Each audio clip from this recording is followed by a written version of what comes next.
Extra special thanks to Cincy Music for co-hosting My Favorite Album is Terrible. For the best in what Cincinnati's amazing local music scene has to offer, be sure to follow them on Instagram at Cincy Music, that's Cincy with a Y, on Facebook at cincymusic.com, also Cincy with a Y, and on their official website, www.cincymusic.com. Here's the show. All right, everybody, welcome to My Favorite Album is Terrible. My name is Kent Mulcahy with the Cincinnati Public Library, and what we're going to do every other week on Thursdays at 8 o'clock with this show is we are going to take deep dives into albums that critics or otherwise fans of the artist just don't really seem to care for. And I want to make an important distinction. We're not really going to be talking about guilty pleasures on this. To me, a guilty pleasure is something that you may love and you may listen to a lot, but if you were hooked up to a lie detector, you probably would have to admit that it's probably not really a good album. That's not what we're talking about. What we are talking about are albums that whoever picks it, they truly believe that it is a good piece of art and a legitimate representation of that artist. So the way the format is going to work is a host is going to pick an album and defend it against the world and prove everyone else wrong. Each week, a guest or guests is going to have to listen to every second of the album that the host picks. They cannot skip interludes. They can't skip a secret song. If anyone remembers what secret songs were, you can't skip any of those things. You have to listen to every second of it, and then you have to go back and forth with the host about it. But the spin on it is, no matter what, you're not allowed to say anything negative about the album. So a few things could happen. Maybe the guest listens to the album and, you know what, they're convinced. Maybe they didn't like it before, or they had the wrong impression of it, but on this listen, they're like, you know what, actually, this was pretty good. They will then join forces with the host and take on the rest of the world. Another thing that could happen is maybe they listened to the album and overall they didn't really care for it, but there was enough they liked about it that they can find some silver linings to highlight. The other thing that could happen is a guest listens to the full album, just really does not like it, can't find anything nice to say about it. Well, they're still going to have to talk about it with the host. So what they can do is they can find creative ways to insult the album in ways that at least sound like compliments. So what will probably end up in that scenario is a lot of snarky, backhanded, passive-aggressive insults couched in what sounds like praise. So, it could go a lot of different directions here. By the way, everything that we talk about on this show is going to be free with your Cincinnati Public Library card. Most of the music we discuss is probably going to come from our digital services, Freegal and Hoopla, where you can stream and download just an amazing amount of music for free. But every now and then we may dig into our vinyl collection. A lot of people are starting to find out we have just an amazing collection of old and new vinyl. Whatever we listen to, it's going to be free for you with your library card. And every episode, you can check the comments. I will put direct links to everything that we talk about on the show, so you can either listen directly if it's digital or place a hold on it if it's a physical item. It's all going to be in the comments section. Speaking of the comments, I would love for you guys to join in on this discussion tonight. So if anyone has strong feelings about the record we are talking about, join in. Let's discuss. But the same rules apply to you. You are not allowed to say anything negative about the album. So find creative ways to insult it. Now, the host at any time can jump in and object to a comment made by someone, have it stricken from the record, and make that person who made the offending comment rephrase it in a way that at least sounds positive. So that is totally up to them. Finally, as far as the comments go, if you enjoy what you're watching tonight, give us a like, and really importantly, if you think other music fans would want to know about this, give us a share. I would love to have people jump in on this. This is definitely a more the merrier situation. So, if you feel so inclined, help us spread the word about this show. Okay, so tonight, before I introduce our guests, let's unveil the album we will be discussing. Tonight, we are discussing the album Fashion Nugget by the band Cake. Fashion Nugget was released in 1996, and I want everyone to know that is not a typo. If you see Cake is in all caps. In my very deep research that I did for this album in the, actually literally a few minutes before this show is, going on, I found out Cake is stylized in all caps, and I think that's very important for everyone to know. So Cake, I would say a lot of you guys know who Cake is. If you know Cake, you probably know them for one or two of their big songs. The biggest one was The Distance, which I think was the first single from the album. I don't want to say it was a rap rock song or a rap song. He more or less just talks over in rhymes over the music. And so I think that was their biggest hit that people are going to recognize, but you might also know them from their cover of I Will Survive. I kind of thought all along those were their two songs, but I think they had a couple of hits after that I learned about in researching this album. All right, so that's Cake.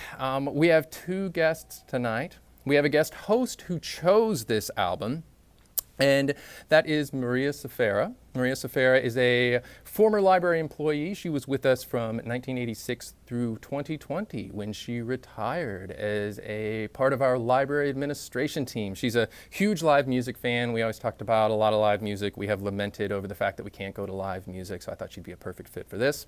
Our second guest host is going to be Joe Hamrick, also a former library employee. Joe was with us from 1982 until 2012 when he retired as a branch manager. And just an interesting fact to dredge up before we bring them on and go live. In 2011 or 12, I interviewed for a job at Joe's branch, and he did not give me that job. I did not get it. I got the rejection email and everything. In all fairness, probably what happened was in the interview, instead of highlighting my qualifications for the actual job, I probably just talked about music the whole time. So it probably wasn't his fault at all. So with that, let's go ahead and bring on Maria and Joe. Hey guys, how you doing? Hi, Kent. All right. Hi, Kent. Doing great. Glad to be here.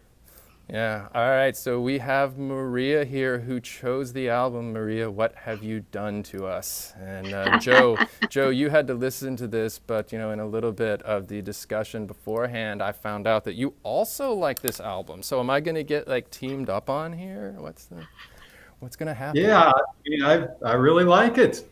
That's totally fair. Who wouldn't like it? Well, we'll get into that here in a couple of minutes. Actually, I might know someone who. No, I'm kidding. So I just have a couple of quick questions right from the beginning. Maria, how long, when we landed on this album, how long has it been since you had listened to Fashion Nugget? It had been quite a while since I listened to it all the way through. Yeah. I've heard different songs here and there, but I have to admit it had been years, and I enjoyed it just as much this time around as the last time when I'd listened to it. Well, then that means that fits the mold exactly of what we're going for here on this show. Joe, what about you? Same for me, Kent. It had been a while since I listened all the way through. I went down in the basement searching for it and searching, and an hour later I found it, and I've been playing it pretty much for the last 3 or 4 days. You dug out the Jewel CD case? You had, wow. I think I remember. Oh, are you kidding? I got nothing. If I remember correctly, wasn't it a really simple booklet with just a single opening page and kind of minimalist on that? Yeah. Right. All my friends had this album. I had never heard anything. There you go. There it goes. I knew it was simple. I had never heard anything other than The Distance and the I Will Survive. So this was an absolute adventure for me. And, as we'll talk about, I was not at all right about what I thought Cake sounded like. So, but we'll get into that later. So, Maria, when you were introduced to this album, what were some of the, if you can recall, what were some of the other artists that you were really into at that time? This came out in '96. Let me think. 96. Well, I would have been listening to Wilco for sure at that time. Being there in '96. Being there, absolutely. Yeah, and still enjoying that one very, very much. I think Joe will probably remember this one, although I can't remember what year it came out. But Lou Reed was kind of in my rotation heavy around that time, too. His album New York was the one that I fell in love with from start to finish, I think. and then went back and kind of got familiar with all his previous work. So I would have been listening to that too. Plus, still a lot of classic rock. Even some classic country type things too would have been on my playlist at that time. Well, boy, does that fit in with some of the deeper cuts on this album, as I'm sure we'll get to. What about you, Joe? In like the mid '90s, what was your thing? Well, I hate to mirror Maria again, but still listening to that great Lou Reed album, New York, and Wilco, of course, Red Hot Chili Peppers. Oh, yeah. Uh, that was would have a been big Dave... Steve Earle fan. Oh, yeah, for sure. That would have been around the time that Dave Navarro was in the Chili Peppers from Jane's Addiction. Right. Yeah, that was their middle phase right there. You see guys talking about Lou Reed. I've always been I'm going to try to get a victim to come on the show and listen to the Lou Reed album Metal Machine Music with me. If either of you guys listen, that's like 4 amps just feedbacking off of each other the whole time.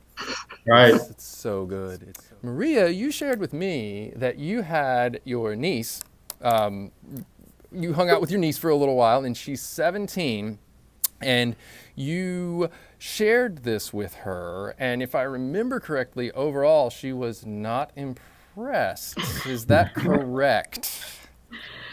She thought the whole concept of this program was really cool. So she was great. totally open to listening to it. Okay. But I actually noted some of her comments just because they were funny. They were. And I did not tell her kind of what the rules of the show were, but I think she was trying to abide by them. The first thing she said after we listened to it and I asked her what she thought, she said, "The lyrics are stupid." We'll get there. But then she said, to kind of balance that out, the song titles are great. She liked the titles. Yeah. She also, this was a quote, "that trumpet is awful." But she said that she'd be willing to go see them live. So that is on my list of things to do with my niece as soon as we get live music back. All of those things are, I have to say, while I'm not allowed to, man, I should have prepped how I'm going to rephrase this. Can I agree with someone's comment without saying it myself? I have to say, with a few exceptions, the trumpet, at times, I was thinking, this guitar player is so good, I just want to give all the melodies to the guitar. Is that a compliment? Is that allowable? I'm focusing on how good the guitar player is. Right. I think so, yeah. Yeah. Okay. Now, and I loved, you made her listen to the whole album? She sat there with me. We had a night where we were just hanging out at home, and we listened to it start to finish. That is great, because I didn't think people that age did that anymore. That is awesome. And I wrote down a quote. You said she gagged when you played her Death Cab for Cutie. Yeah. Couldn't get her to listen to the whole album on that one. That's fair. I think my spouse would agree with her on this one. She can't stand his voice. Joe, are you do you listen to much Death Cab? I don't listen to much Death Cab for Cutie, unfortunately. You're not an emo fan? Not a fan of emo music? I don't know if that's a good descriptor or not, actually. I think it is, yeah. Okay, that's fine. Joe, is there a deep cut that, definitely didn't get played on the radio? Do you have a favorite song? Well, as we talked about earlier, I'm a sucker for the pedal steel guitar, and She'll Come Back to Me. It's one of the last songs on the album, and it's one that's a little different than the others. Mm-hmm. And I heard the guitar, and I'm like, oh, I don't remember hearing that pedal steel on any other tune. And I got the credits out, and sure enough, it was just on that one. But that's a beautiful song. So good. They're very innovative, but they have 3 covers on this album. 3, and I think they're exquisite covers. Of course, everyone knows "I Will Survive," but then they covered a song that Doris Day made popular. And since I take my dog to the Doris Day dog park every day, I'm a big fan, and the song is Perhaps, Perhaps, Perhaps. Mm-hmm. They do that wonderfully. And of course, their last song is Sad Songs and Waltzes by Willie Nelson. So Willie. their, their originals are great, but their taste in covers are exquisite, I think. And man, And I'll admit that I mean, I knew I Will Survive was a cover, but in sort of doing a little background work, getting ready for today, I was surprised to learn that there were two other covers on this album because they truly made them their own. Right. I'm right there with you. I honestly didn't know that Perhaps, Perhaps, Perhaps and Sad Songs and Waltzes were covers until this morning. And, you know, one of the things that I noted about this, you know, the mid-90s, that was the time where you do a novelty cover song. Let's take an 80s song and make it heavy like that. I don't even remember the band. They did that song Blue Monday by how many times am I going to bring up New Order on this episode? But, you know, it was the time to do covers, but they did it well. Like I normally I would listen to a cover and I'd be like, it's either it was supposed to be a joke or it was done so poorly or so boringly that it came across as just like album filler. And when I read that it was 3 covers, I was like, wow, why did they add all that filler to this album? And then I'm like, it's not filler. It works somehow. Well, and I don't know if both of you read the same thing, but especially with I Will Survive, you know, Cake really wants it known that they did not cover that song to sort of be ironic about it. Like, they really love that song. Right. So, yeah, I'm sure they love all 3 covers. Yeah. Yeah. And, you know, it's funny. I'm glad you brought that up because you said, you know, it wasn't supposed to be funny. You know, they were really serious about it. They really loved that song. I won't, you know, another thing, I thought Cake, not a joke band. I never thought they were a joke band, but I kind of thought it was just like supposed to be fun and, you know, super, super lighthearted, you know, there's a trumpet, that's a novelty. And I'm going to very, very quickly read an excerpt from the Rolling Stone album guide that we have here at the library. And it's a little lengthy, but it's important because there were 2 things that called me out on how I was listening to this album wrong. And it starts out, and I was reading this and I was like, oof, this is harsh, but just bear with me. Whenever the music industry is at a loss for trends, novelty artists prosper. And I was like, ooh, shade on the way. And so the mid-90s were predictably ripe with one-off jokes and smarting from the emotional hangover of grunge. Sorry, grunge is still great. I don't like this already. But what he says is the members of Cake weren't the one-dimensional wise guys their humorous singles suggested. On the surface of their, you know, as the surface of their songs become familiar, the humor faded to reveal a sense of pathos so strong it was a wonder it remained concealed for so long. And you know, you go back and you dissect these lyrics and they're normal like stuff. And I think the reason he's so deadpan is because that's how we go through all of these normal situations, you know, you deadpan your way through it. So it wasn't a joke. It was like legitimate stuff. So were there any, and for me, I probably didn't really dig into the lyrics enough for this. I just didn't know, were there any lyrics that particularly stuck out to you? Or was it more about the music and kind of just the general feel of them? Start with Joe. Well, I always listen to the music first. That's what moves me, and then I focus on lyrics.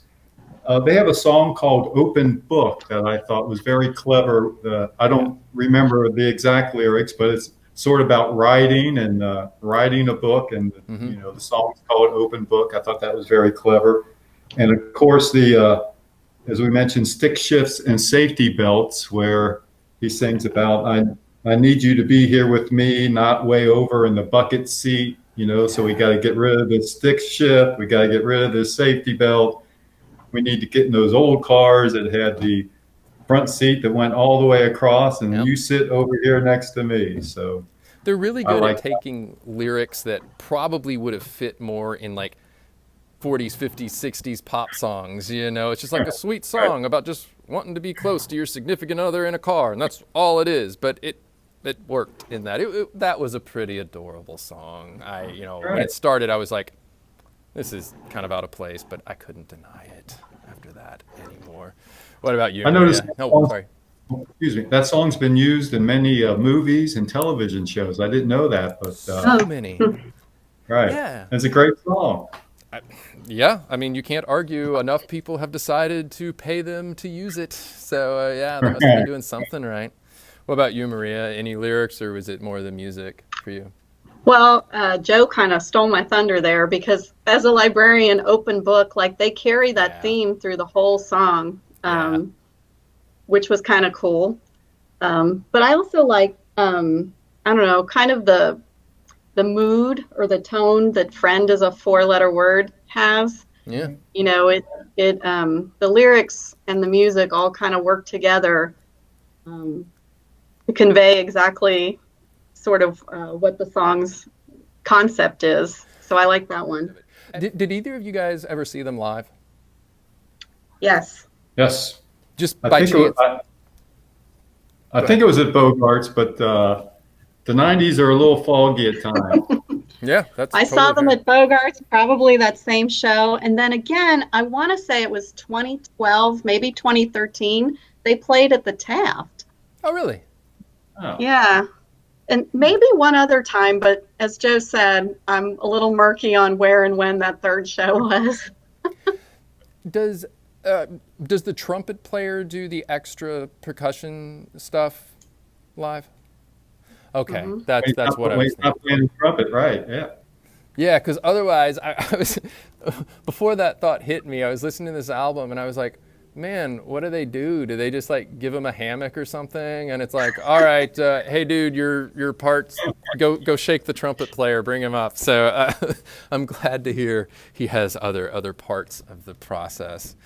I looked up a review using some of the library's databases, which are free with your library card, using ProQuest. I found a review in the London Times from '97. So it was after Cake had, made their splash. They were a household name at this point. And again, in just me going into this album, listening to it with the wrong mindset, I thought this was great. One of the things they said, it was a welcome alternative to alternative American rock.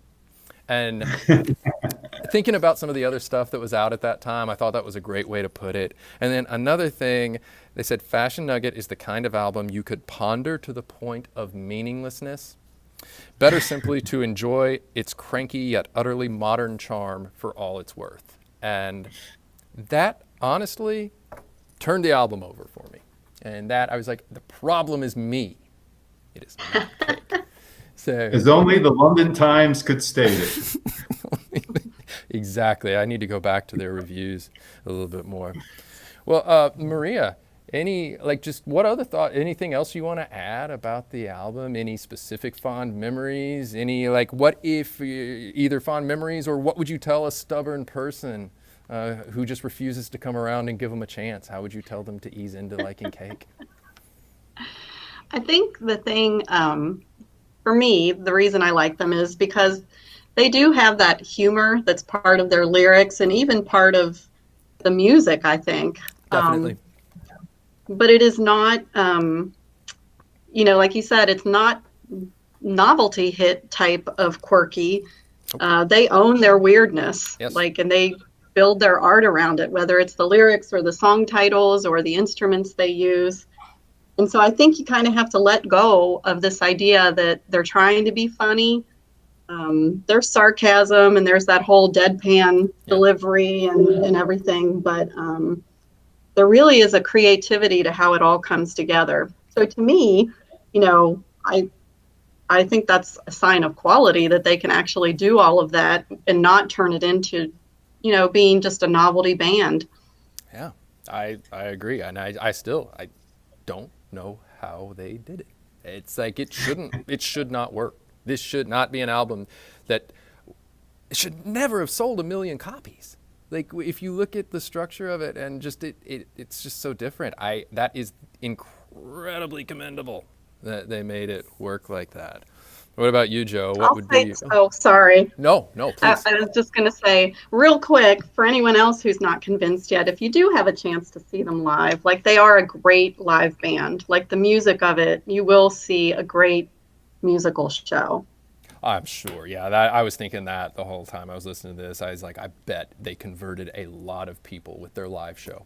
And that's probably what got them the major label deal and probably what pushed them over the edge. Yeah. Joe, what about you? Any words of wisdom to help someone? Oh yeah, well for me, we all us music lovers, I think one of the reasons we love music is it can take us back to a certain time or a certain memory or a certain period.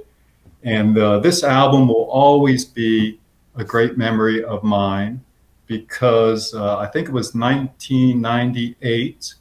I was down in Brazil with my wife, Lisa. We were visiting some Brazilian friends of ours, and they live in this small town. And it was a Friday night, and this was pre-streaming, pre-iPod. You couldn't take music really with you unless you wanted to box up all your CDs. So we've been listening to good, great Brazilian music, but I hadn't heard any rock and roll for a while. And we were in our friend's car. It was sunset on a Friday night. We're driving down Main Street. People were cruising, like we used to cruise. And there were people on the sidewalks and the cafes and the bars. And we're in this convertible. And all of a sudden, after listening to another wonderful Brazilian song, I hear the opening guitar line to I Will Survive. And I thought, oh my goodness. And we just cranked it up and we're dancing on the back seat of the convertible, probably falling out, but just was always a beautiful moment that I will always remember. Well, it sounds incredibly unsafe, but beautiful, Yeah. beautiful as unsafe. But music should be dangerous. Anything goes in Brazil. that's At least at that time. Well, I think my memory that was made from this, and I'm not sure if I want to thank you for this or not, Maria, but as I mentioned, when I'm doing my homework and listening to all of these albums that I have for this show, I'm listening to them in the car as I take my kid to daycare, who is, maybe I mentioned this or not, he's a little over 2. We listen to a lot of music together, and one of these mornings I was wanting to listen to the new Mary Chapin Carpenter again. So I put that on, and we're driving. And somehow I will bring up Mary Chapin Carpenter in every episode. That is my promise. I was wanting to listen to that, and from the back I hear, "No, Dada, I don't like this music. Play a cake music." And so now my kid requests cake. So thank you. Maybe it's the next generation of cake listeners. You mentioned maybe it would be his first concert. It may be one of the first. His first concert's going to be Iron Maiden. I already have this planned. That's the absolute rule on this one. Well, I've been talking for a while on this. I'm going to be respectful of your guys' evenings and give you a couple seconds. Joe, is there anything you'd like to close with about the album, or just anything at all you want to say? Just listen to it with an open mind. It'll move your feet. It might move your head after you listen to the lyrics a few times. And, does what music is supposed to do. It makes you feel good and makes you feel alive. Agreed. Thanks. Maria? Well, I wanted to say thanks for inviting us on the program, because the only thing better than listening to great music is talking about great music. Could do that forever and ever and ever. Mm-hmm. So I'm going to check out the other episodes for this program and see what everybody else is not bashing. Oh, man. There's some that are going to be bashed. I hate to spoil the surprise. There are some things you just can't. You can't find the right words to compliment some of the stuff we're going to listen to. I'll warn you on that. But no, thank you guys so much for your time. I will let you guys go. But thanks again to Maria Safara and Joe Hamrick for their very, very thoughtful description of this album. And thank you for making me listen to it. So, all right, I'll let you guys go. Thank you. Thanks. All right. So, once again, Thanks to everyone for joining us for My Favorite Album is Terrible. Thanks to Maria. Thanks to Joe so much for their time. Again, look in the comments section for everything that we talked about, every tangent that we went off on, if we, any extra resources that we mentioned. Look in the comments. You'll find direct links to those and everything else. I'm going to put a list together as well, like a single thing that you can click for a long list of things related, if even tangentially, to Cake. Also in the comments, again, if you have an album you think that we should listen to, please let us know. We want to make this interactive. We want to give everybody a chance. If you enjoyed it, give us a like, give us a share. Really help us spread the word with this. It's definitely the more the merrier situation. So with that, I will let you go.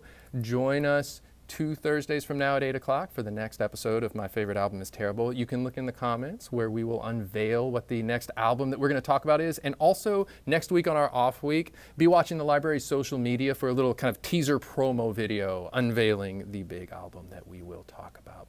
And with that, thank you guys so much, and I'll see you in a couple weeks. Bye.